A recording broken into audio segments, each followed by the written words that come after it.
നമസ്കാരം. 24 റൗണ്ടപ്പ് ആരംഭിക്കുന്നു. എല്ലാ പ്രേക്ഷകർക്കും സ്വാഗതം. ഞാൻ പ്രവിത ലക്ഷ്മി. വിശദമായ വാർത്തകളിലേക്ക്. തിരുവനന്തപുരം ബാലരാമപുരത്ത് ഒരാൾ പനി ബാധിച്ച് മരിച്ചു. തലയൽ സ്വദേശി SA അനിൽകുമാറാണ് മരിച്ചത്. മസ്തിഷ്ക ജ്വരം ബാധിച്ചാണോ മരണമെന്ന സംശയമുണ്ട്. മരിച്ചയാളുടെ വീട്ടിലും വീടിന് പരിസരത്തെ ജലാശയങ്ങളിലും ആരോഗ്യവകുപ്പ് പരിശോധന നടത്തി. MG പ്രതീഷ് തിരുവനന്തപുരത്തുനിന്ന് ചേരുകയാണ്. പ്രതീഷ്, എപ്പോഴാണ് ഇയാൾക്ക് പനി സ്ഥിരീകരിച്ചത്? ഇതേക്കുറിച്ചുള്ള കൂടുതൽ വിശദാംശങ്ങൾ ഇപ്പോൾ ലഭ്യമാകുന്നുണ്ടോ? പ്രവിത, തിരുവനന്തപുരം ബാലരാമപുരം സ്വദേശിയായ അനിൽകുമാർ 12 ദിവസമായി ചികിത്സയിലായിരുന്നു. പനി ബാധിച്ചതിനെ തുടർന്ന് ആദ്യം ഈ വീടിന് സമീപത്തെ സ്വകാര്യ ആശുപത്രിയിലും പിന്നീട് നഗരത്തിലെ ഒരു സ്വകാര്യ ആശുപത്രിയിലും ചികിത്സയിലായിരുന്നു. രോഗം മൂർച്ഛിച്ചതിന് പിന്നാലെ തിരുവനന്തപുരം മെഡിക്കൽ കോളേജിലേക്കാണ് മാറ്റിയത്. ഈ 7 ദിവസം ICUവിലും തുടർന്ന് വെന്റിലേറ്ററിലും കിടന്നു. പക്ഷേ ജീവൻ രക്ഷിക്കാനായില്ല. ഇന്നലെ അനിൽകുമാറിന്റെ മരണം സംഭവിച്ചു. പക്ഷേ ഈ പനി ബാധിച്ച് മരിച്ചതിന് പിന്നാലെയാണ് ഈ മസ്തിഷ്ക ജ്വരമാണോ മരണകാരണമെന്നൊരു സംശയം ആരോഗ്യവകുപ്പ് മുന്നോട്ട് വച്ചത്. ഇതിന് പിന്നാലെയാണ് ഈ അനിൽകുമാറിന്റെ വീടിന് സമീപത്തെ പരിസരങ്ങളിലും അവിടെയുള്ള ജലാശയങ്ങളിലും ആരോഗ്യവകുപ്പ് പരിശോധന നടത്തിയത്. അവിടെയുള്ള ജലാശയങ്ങളിൽ ആരും ഇറങ്ങരുതെന്ന് ആരോഗ്യവകുപ്പ് നാട്ടുകാർക്ക് ഈ മുന്നറിയിപ്പ് നൽകിയിട്ടുണ്ട്. പക്ഷേ ജലാശയങ്ങളിൽ ഇറങ്ങി കുളിച്ചിട്ടില്ല എന്നുള്ള ഒരു വിശദീകരണമാണ് അനിൽകുമാറിന്റെ കുടുംബമടക്കം നൽകുന്നത്. 2 മാസം മുമ്പ് ഈ ചെന്നൈയിൽ മകന്റെ ജോലി സംബന്ധമായ ആവശ്യത്തിന് പോയിരുന്നു. മറ്റ് ഈ ജലാശയങ്ങളൊന്നും തന്നെ ഇറങ്ങിയിട്ടില്ല എന്നുള്ള ഒരു മറുപടിയാണ് കുടുംബവും നൽകുന്നത്. എന്തായാലും ഇതുമായി ബന്ധപ്പെട്ട ആരോഗ്യവകുപ്പ് അന്വേഷണം ആരംഭിച്ചിട്ടുണ്ട്. ഈ വെള്ളത്തിന്റെ സാമ്പിളുകൾ ഉൾപ്പെടെ ശേഖരിച്ചിട്ടുണ്ട്. അതിന്റെ പരിശോധനാ ഫലം കൂടി വന്നാൽ മാത്രമേ ഈ അമീബിക് മസ്തിഷ്ക ജ്വരമാണോ മരണകാരണമെന്ന ഒരു നിഗമനത്തിലേക്ക് ആരോഗ്യവകുപ്പിന് എത്താൻ കഴിയുകയുള്ളൂ. പക്ഷേ സംസ്ഥാന വ്യാപകമായി അമീബിക് മസ്തിഷ്ക ജ്വര കേസുകൾ കൂടുതലായി റിപ്പോർട്ട് ചെയ്യുന്നുണ്ട്. അതുകൊണ്ടാണ് ആരോഗ്യവകുപ്പ് തിരുവനന്തപുരത്തെ ഈ പനിമരണ കേസിലും ജാഗ്രതാ നിർദ്ദേശം പുറപ്പെടുവിച്ചിട്ടുള്ളത്. പ്രവിത, MG പ്രതീഷാണ് വിവരങ്ങൾ നൽകിയത്.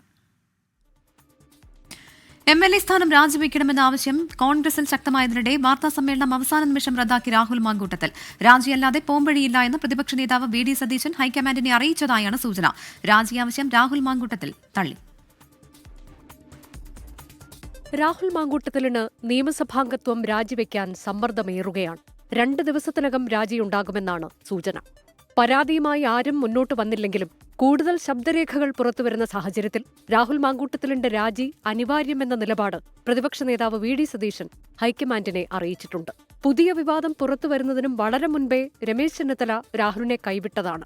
ബീഹാറിൽ രാഹുൽ ഗാന്ധിയുടെ വോട്ടർ അധികാർ യാത്രയിലായിരുന്ന KC വേണുഗോപാൽ ഡൽഹിയിൽ തിരിച്ചെത്തിയിട്ടുണ്ട്. നേതാക്കളുമായി KC വേണുഗോപാൽ ആശയവിനിമയം നടത്തും.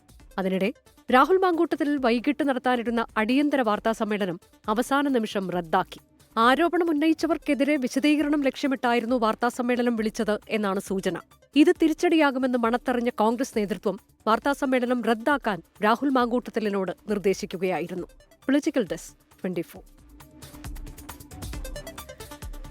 രാഹുൽ മാങ്കൂട്ടത്തിൽ MLAക്ക് കുരുക്കുമുറുക്കി യുവതിയുമായുള്ള സംഭാഷണത്തിന്റെ കൂടുതൽ ഭാഗങ്ങൾ പുറത്ത്. കുഞ്ഞുണ്ടായാൽ ജീവിതം തകരുമെന്ന് യുവതിയോട് രാഹുൽ പറയുന്നത് ശബ്ദരേഖയിൽ വ്യക്തമാണ്.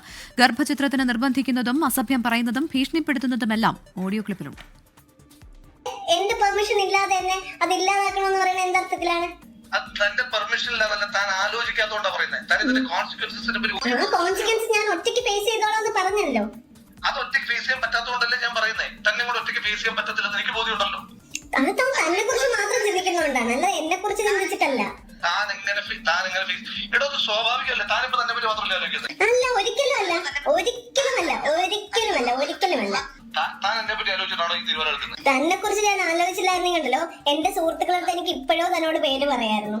അവരെത്രയോ വട്ടം എന്നോട് ചോദിച്ചു എന്നറിയോ. പറയും ഇത്രയും ദിവസമായിട്ട് പറഞ്ഞില്ലല്ലോ. ഇപ്പോഴത്താണ് എന്റെ സീരിയസ്. എനിക്ക് എന്റെ ടെമ്പർ തെറ്റുന്ന ദേഷ്യം വരുമ്പോഴോ താൻ എന്റെ കോൺസിക്വൻസിനെ പറ്റി ഒരു ബോധമില്ല. എനിക്ക് തന്റെ ടെമ്പർ തെറ്റുമ്പോ തനിക്ക് എന്തെങ്കിലുമൊക്കെ വിളിച്ചു പറയാൻ പറ്റുന്ന ഒരു വസ്തു ഒന്നും അല്ല ഞാൻ, കേട്ടോ. താൻ എന്റെ ടെമ്പർ തെറ്റിച്ചതാണ്. ഇപ്പൊ ഞാൻ വളരെ സമാധാനപരമായിട്ടാണ് തന്നോട് സംസാരിച്ചിട്ടുള്ളത്. ഈ നിമിഷം വരെ ഞാൻ തന്നെ ഒരു ചീത്തയും വിളിച്ചിട്ടില്ല, മോശമായിട്ടൊരു വാക്കും ഞാൻ തന്നെ വിളിച്ചിട്ടില്ല.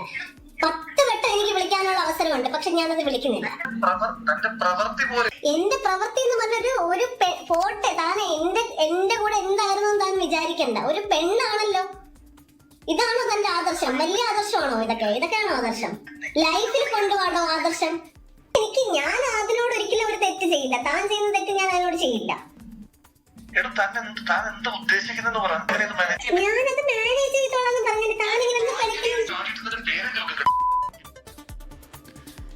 രാഹുൽ മാങ്കൂട്ടത്തിനെതിരെ ആരോപണവുമായി യൂത്ത് കോൺഗ്രസ് എറണാകുളം ജില്ലാ സെക്രട്ടറി ആഷിഖ് കരോട്ട്. തനിക്കറിയാവുന്ന 2 KSU വനിതാ പ്രവർത്തകർക്ക് രാഹുൽ മെസ്സേജ് അയച്ചു. അവർ പാർട്ടി പ്രവർത്തനം അവസാനിപ്പിച്ചുപോയി. ജില്ലാ ഭാരവാഹികളിൽ 70% പേർക്കും പരിചയമുള്ള പെൺകുട്ടികൾക്ക് രാഹുലിൽ നിന്നും മോശം അനുഭവം ഉണ്ടായിട്ടുണ്ടാകാമെന്ന് ജില്ലാ വൈസ് പ്രസിഡന്റ് ചെറിയാൻ ജോർജും പറഞ്ഞു. യൂത്ത് കോൺഗ്രസ് പോലെ വളരെ ഉത്തരവാദിത്തപ്പെട്ട ഒരു യുവജന സംഘടനയിൽ ഇപ്പോൾ പോലും ഈ വാട്സപ്പ് ചാറ്റുകളും ഓഡിയോ റെക്കോർഡിങ്ങുകളും വെളിയിൽ വന്നപ്പോൾ പോലും ഇതുപോലെ വൃത്തികേട് കാണിച്ചവനെയൊക്കെ പിന്താങ്ങുന്ന ഒരു കൂട്ടം നേതാക്കന്മാരെന്ന് പറയുന്നവന്മാർ ഉണ്ടല്ലോ എന്ന് ആലോചിക്കുമ്പോൾ തന്നെ ലജ്ജ തോന്നുകയാണ്. ഇതിനൊന്നും ഒരു ഉളുപ്പില്ലേ? ഇതുപോലെയുള്ള വൃത്തികെട്ടവന്മാരാണോ നമ്മളെ നയിക്കേണ്ടത്? എനിക്ക് പേഴ്സണലി അറിയാവുന്ന 2 പേരുണ്ട് ഈ തരത്തിൽ മെസ്സേജ് അയച്ച് അവർ ഫസ്റ്റ് ടൈമിൽ തന്നെ ഒഴിവാക്കി വിട്ട് അവർ 2 പാർട്ടി പ്രവർത്തനം നിർത്തിപ്പോയി. ഇതൊക്കെ പറഞ്ഞ് നടന്നിരുന്ന പെൺപിള്ളേരാണ്. അപ്പൊ ഇതിന്റെ ഒന്നും ആവശ്യമില്ല. ഇങ്ങനത്തെ സാധനം ഒന്നും പതിപ്പിക്കേണ്ട ആവശ്യമൊന്നുമില്ല. തെറ്റ് ചെയ്ത് ന്യായീകരിക്കലല്ല ഇവിടെ ഉള്ളൊരു പണി. അതിനോട് ആർക്കും സമയവുമില്ല. രാഹുൽ മാങ്കൂട്ടത്തിൽ MLA-ക്കെതിരായ ആരോപണങ്ങളിൽ സ്വമേധയാ കേസെടുത്തു വനിതാ കമ്മീഷൻ. ഗർഭചിത്രം നടത്താൻ നിർബന്ധിച്ചുവെന്ന പരാതിയിൽ ബാലാവകാശ കമ്മീഷനും കേസെടുത്തു. DGPയോട് റിപ്പോർട്ട് ആവശ്യപ്പെട്ടിരിക്കുകയാണ് വനിതാ കമ്മീഷനും ബാലാവകാശ കമ്മീഷനും. കേസും നിയമ നടപടിയും ഇല്ലല്ലോ എന്ന വാദം ഉന്നയിച്ചായിരുന്നു രാഹുൽ മാങ്കൂട്ടത്തിലിന്റെ പ്രതിരോധം. എന്നാൽ ഗർഭഛിദ്രം നടത്താൻ പ്രേരിപ്പിച്ചുവെന്ന ആരോപണത്തിൽ സംസ്ഥാന വനിതാ കമ്മീഷനും ബാലാവകാശ കമ്മീഷനും കേസെടുത്തതോടെ ആ പ്രതിരോധം പൊളിയുകയാണ്. വനിതാ കമ്മീഷനും ബാലാവകാശ കമ്മീഷനും DGPയോട് റിപ്പോർട്ട് തേടി. എറണാകുളം സ്വദേശി നൽകിയ പരാതിയുടെ അടിസ്ഥാനത്തിലാണ് ബാലാവകാശ കമ്മീഷന്റെ നടപടി. ഒരു ഇല്ലീഗൽ ടെർമിനേഷൻ ആണെങ്കിൽ തീർച്ചയായും അത് കുറ്റകൃത്യം തന്നെയാണ്. അതോടൊപ്പം അത് ഫോഴ്സ്ഫുള്ളും കൂടിയാണെങ്കിൽ BNS പ്രകാരം വളരെ വലിയ ഒരു കുറ്റമായിട്ട് തന്നെയാണ് കമ്മീഷൻ കാണുന്നത്. കമ്മീഷൻ ഓൾറെഡി കേസ് ഇവിടെ രജിസ്റ്റർ ചെയ്തിട്ടുണ്ട്. അതിൽ DGPയോട് അന്വേഷിച്ച് അടിയന്തര റിപ്പോർട്ട് സമർപ്പിക്കാൻ വേണ്ടി പറഞ്ഞിട്ടുണ്ട്. അതേസമയം രാഹുൽ മാങ്കൂട്ടത്തിനെതിരെ കേസെടുക്കണമെന്നാവശ്യപ്പെട്ട് ദേശീയ ശിശു സംരക്ഷണ വകുപ്പിനും സംസ്ഥാന വനിതാ ശിശു സംരക്ഷണ വകുപ്പിനും പാലക്കാട്ട് നിന്നുള്ള പൊതുപ്രവർത്തക പരാതി നൽകി. News desk 24. വീണ്ടും വിദ്വേഷ പരാമർശവുമായി SNDP യോഗം ജനറൽ സെക്രട്ടറി വെള്ളാപ്പള്ളി നടേശൻ. മലപ്പുറത്ത് പറഞ്ഞത് സത്യമാണെന്നും സാമൂഹിക നീതി ഉറപ്പാകും വരെ പറയാനുള്ളത് പറയുമെന്നും വെള്ളാപ്പള്ളി നടേശൻ പറഞ്ഞു. ധനമന്ത്രി KN ബാലഗോപാലും NK പ്രേമചന്ദ്രനും വെള്ളാപ്പള്ളിയെ പുകഴ്ത്തി വേദി വിട്ട ശേഷമായിരുന്നു വിദ്വേഷ പരാമർശം.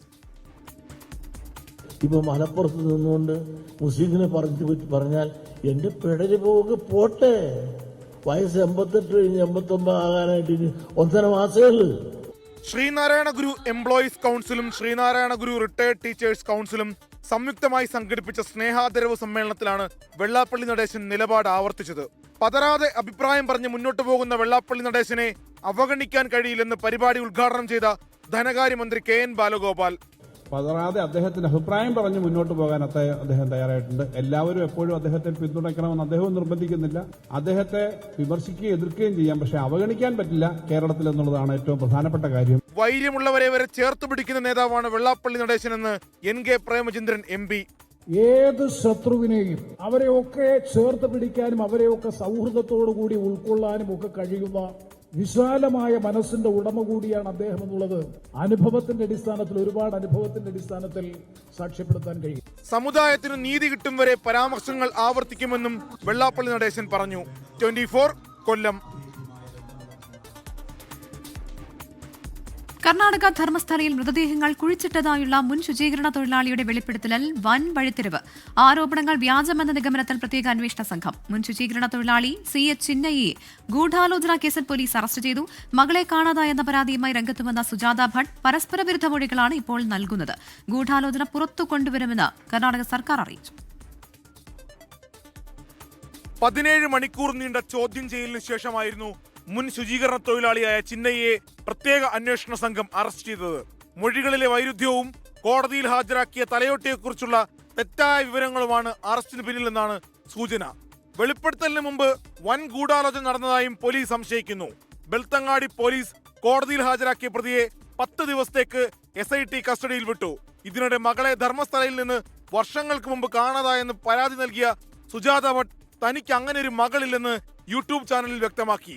പരാതിക്ക് പിന്നിൽ ഗൂഢാലോചന ഉണ്ടെന്നും സുജാത ഭട്ട് പറഞ്ഞു. എന്നാൽ മിനിറ്റുകൾക്കുള്ളിൽ സുജാത ഭട്ട് ഈ പ്രതികരണം മാറ്റി. തനിക്ക് മകളുണ്ടെന്നും അന്വേഷണ സംഘത്തിന് മുമ്പിൽ തെളിയിക്കുമെന്നുമായിരുന്നു ഭട്ടിന്റെ പ്രതികരണം. സംഭവത്തിന് പിന്നിൽ ഗൂഢാലോചന ഉണ്ടെങ്കിൽ അത് പുറത്തു കൊണ്ടുവരുമെന്നും കർണാടക ഉപമുഖ്യമന്ത്രി DK ശിവകുമാറും ആഭ്യന്തരമന്ത്രി G പരമേശ്വരയും പറഞ്ഞു.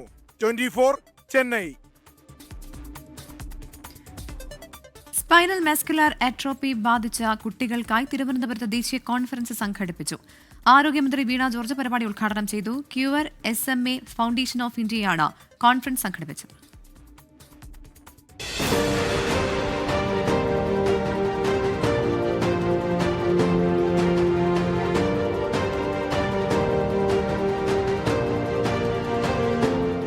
രാജ്യത്തിന്റെ വിവിധയിടങ്ങളിലുള്ള രോഗബാധിതർ തിരുവനന്തപുരത്ത് നാഷണൽ കോൺഫറൻസിന്റെ വേദിയിൽ ഒത്തുകൂടി. വേദനകൾക്കിടയിലും കുട്ടികൾക്കെല്ലാം നിറയെ സ്വപ്നങ്ങൾ. തങ്ങൾക്ക് മുന്നിലേക്ക് തുറന്നിട്ട വലിയ ലോകത്തെ അവർ പ്രതീക്ഷയോടെ കാണുന്നു. என் பேர் ருவந்திகா. நான் 4th ஸ்டாண்டர்ட் படிக்கிறேன். Type 2 SMA. டைப் 2 எதுக்காகனா இந்த மாதிரி நான் பார்க்கறதுக்கு வந்திருக்கேன். நான் இப்படி தான் இருக்கேன் அப்படின்னு பார்க்கறதுக்கு வந்திருக்கேன். SMA ட்ரீட்மெண்ட் கிடைக்காத பிள்ளைங்களுக்கு எப்படியெல்லாம் கரெக்ட் பண்ணலாம், அப் டு மெடிசன் வரைக்கும் எப்படியெல்லாம் கரெக்ஷன் பண்ணலாம், அது இங்கே வந்துட்டு ஃபிசியோதெரப்பி இன்னும் நிறைய செஷன்ஸ்லாம் இருக்குது, அட்டென்ட் பண்ணியிருக்கோம். ஸோ ரொம்ப யூஸ்ஃபுல்லாக இருந்தது. ആരോഗ്യമന്ത്രി വീണ ജോർജും കുഞ്ഞുങ്ങൾക്ക് ആശ്വാസമായി എത്തി.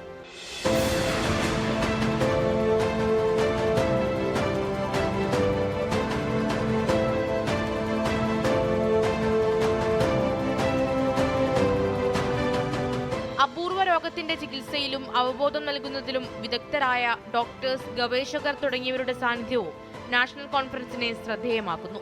24 തിരുവനന്തപുരം. പാലക്കാട്ടെ പ്രധാന കോൺഗ്രസ് നേതാക്കളുമായി കൂടിക്കാഴ്ച നടത്തി രാഹുൽ മാങ്കൂട്ടത്തിൽ. അടൂരിലെ രാഹുലിന്റെ വീട്ടിലാണ് കൂടിക്കാഴ്ച. AV ജയശങ്കർ ചേരുകയാണ് പത്തനംതിട്ടയിൽ നിന്ന്. ജയശങ്കർ, ഏതൊക്കെ നേതാക്കൾ എത്തിയിട്ടുണ്ട് രാഹുലുമായി കൂടിക്കാഴ്ച നടത്താൻ? എത്ര സമയമായി കൂടിക്കാഴ്ച ആരംഭിച്ചിട്ട്? അതായത് അല്പസമയം മുമ്പാണ് പാലക്കാട് ജില്ലയിലെ പ്രധാന നേതാക്കളുമായി രാഹുൽ മാങ്കൂട്ടത്തിൽ കൂടിക്കാഴ്ച നടത്തിയത്. ജില്ലയിലെ ചുമതലയുള്ള KPCCയുടെയും ഒപ്പം തന്നെ മറ്റ് DCC ഭാരവാഹികളാണ് രാഹുലിനെ കാണുന്നതിന് വേണ്ടി അടൂരിലെ വീട്ടിലെത്തിയത്.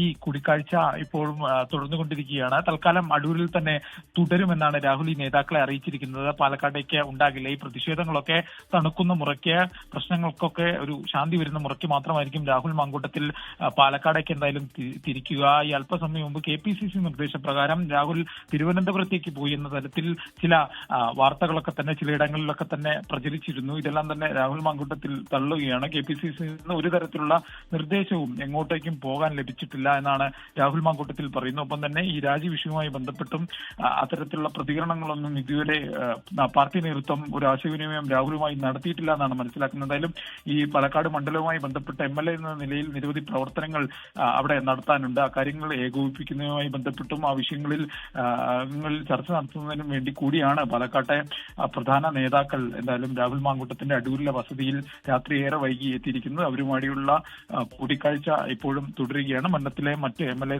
തലത്തിൽ പൂർത്തീകരിക്കേണ്ട മറ്റു വിഷയങ്ങൾ, അതുമായി ബന്ധപ്പെട്ട ചുമതല കൈമാറുന്ന കാര്യങ്ങളൊക്കെ തന്നെ ഓരോ ആളുകൾക്ക് വീതിച്ചു നൽകുന്ന കാര്യങ്ങളൊക്കെ തന്നെയാണ് ഈ നേതാക്കളുമായി രാഹുൽ ഇപ്പോൾ ചർച്ച ചെയ്യുന്നത്. എന്തായാലും നേതാക്കൾ രാഹുലിന് ഏറെക്കുറെ പൂർണ്ണമായൊരു പിന്തുണ ഈ ഒരു പ്രതിസന്ധി ഘട്ടത്തിൽ വാഗ്ദാനം ചെയ്യുകയും ചെയ്തിട്ടുണ്ട്. എന്തായാലും തൽക്കാലം അടൂരിലെ വീട്ടിൽ തുടർന്ന ഈ പ്രതിഷേധങ്ങൾ ഉൾപ്പെടെയുള്ള കാര്യങ്ങൾ തണുത്തതിന് ശേഷം പാലക്കാടേക്ക് തിരിക്കുന്നതാണ് ഉചിതമെന്നാണ് രാഹുൽ ഈ നേതാക്കളോട് അറിയിച്ചിരിക്കുന്നത്. എന്തായാലും ഈ കൂടിക്കാഴ്ച ഇപ്പോഴും പുരോഗമിക്കുകയാണ്. പ്രവിത.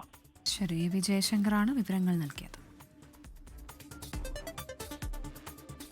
കല്യാൺ സിൽക്സിന്റെ ഓണക്കാല ഓഫറായ ഓണക്കോടിക്കൊപ്പം 2 കോടിയും എന്ന സമ്മാന പദ്ധതിയുടെ രണ്ടാമത്തെ നറുക്കെടുപ്പ് നടന്നു. കല്യാൺ സിൽക്സിന്റെ എറണാകുളത്തെ ഷോറൂമിൽ വെച്ചായിരുന്നു നറുക്കെടുപ്പ്. മന്ത്രി P Rajeev, TJ Vinod MLA, councillor Padmaja S Menon, Kochi corporation standing committee മുൻ അംഗം KVP കൃഷ്ണകുമാർ എന്നിവർ ചേർന്നാണ് വിജയികളെ തെരഞ്ഞെടുത്തത്. വീക്ക്ലി ബമ്പർ സമ്മാനമായി 25 പവൻ സ്വർണം ശ്രീനാഥ് N നായർക്ക് ലഭിച്ചു.